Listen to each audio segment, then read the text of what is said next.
We're gonna start with this sample from the last lesson, and we're gonna set a few warp markers. Now I'm gonna put this to complex real quick.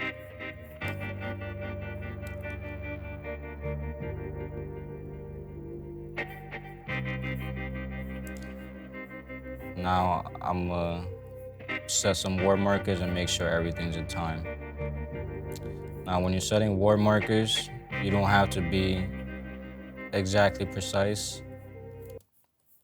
You could literally just get as close as you want as possible, even if you're just a little bit off. The point is just to get it as lined up to the grid as you can. The point of warping is basically you'll be able to time stretch with ease, changing the BPM with no problem, with no discrepancies or any artifacts in the recording. Also, when you use warp markers and use the sampler to chop samples up, you could use it, you could line it up to the beat, and basically when you chop by beat, it will chop by warp markers. So now that we got majority of these warp markers set, it's locked in place, so now I could chop any of these parts up that I set warp markers up and reuse them and do anything with them basically. Now I'm gonna grab a sample with drums just so you can see how to warp drums. So let's grab a break.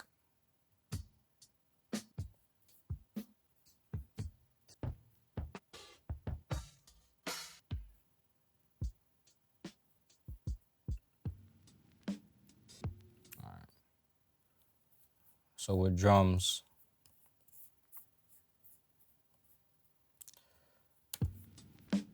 we're working in 87 BPM. So since we're in 87 under 100 BPM, the snare is always gonna hit on the 2 and the 4.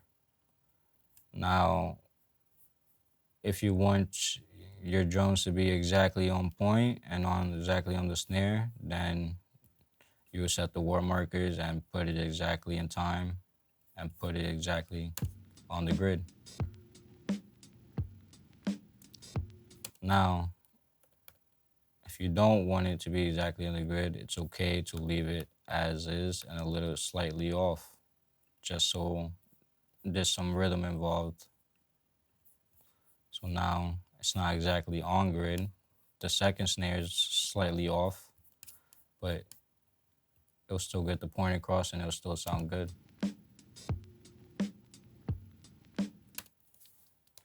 So let's grab a sample with some music and drums now.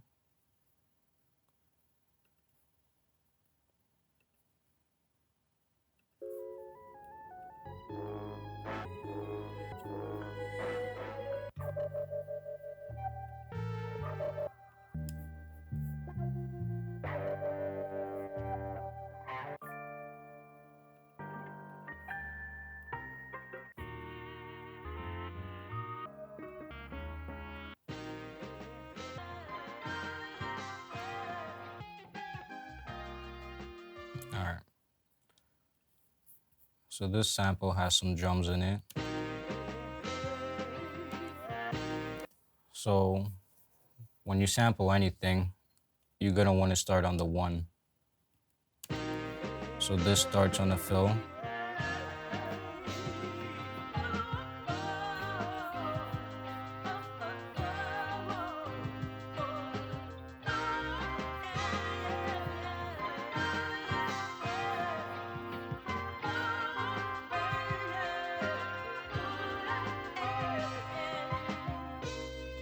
Okay.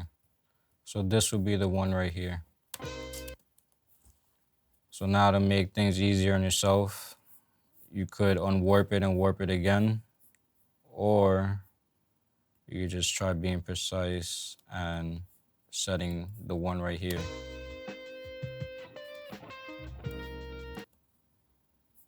But sometimes, and you could play with it, you won't be as precise as if you would use the warp mark. You unwarp it and do it by ear and by scrubbing it.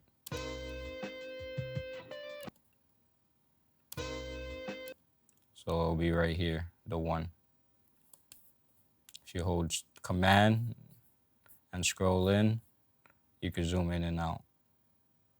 So we're gonna hold Control and crop the sample,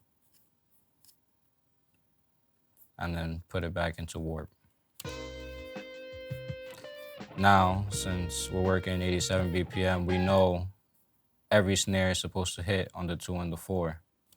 So you're gonna go zoom in and set a warp marker on the snares. And as you get better with this, you'll start being able to read the waveforms and see where each kick and snare is without having to listen to the music.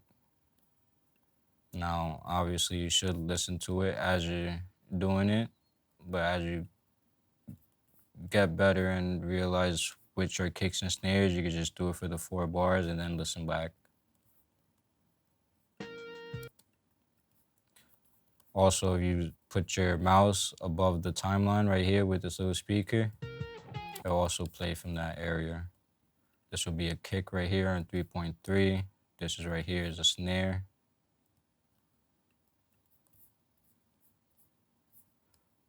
And to make this quicker, we're just gonna grab this kick right here and drag it back. And then bring the snare, put it forward. And then now it should be perfect loop.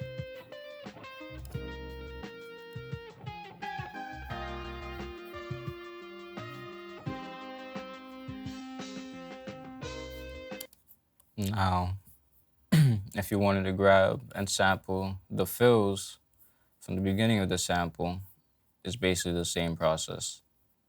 Just grabbing where the kick comes in,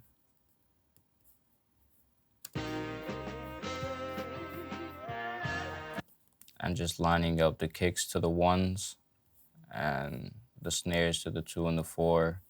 But if it's a fill, sometimes the snare is gonna hit on the 2, the 3, and the 4, and leading into the 1, which the kick will come back in. But that's not the case here. So we're gonna bring this back and bring this kick back, and then up to 5 where this part comes in. So now, if you loop that part up, this should be perfectly in time.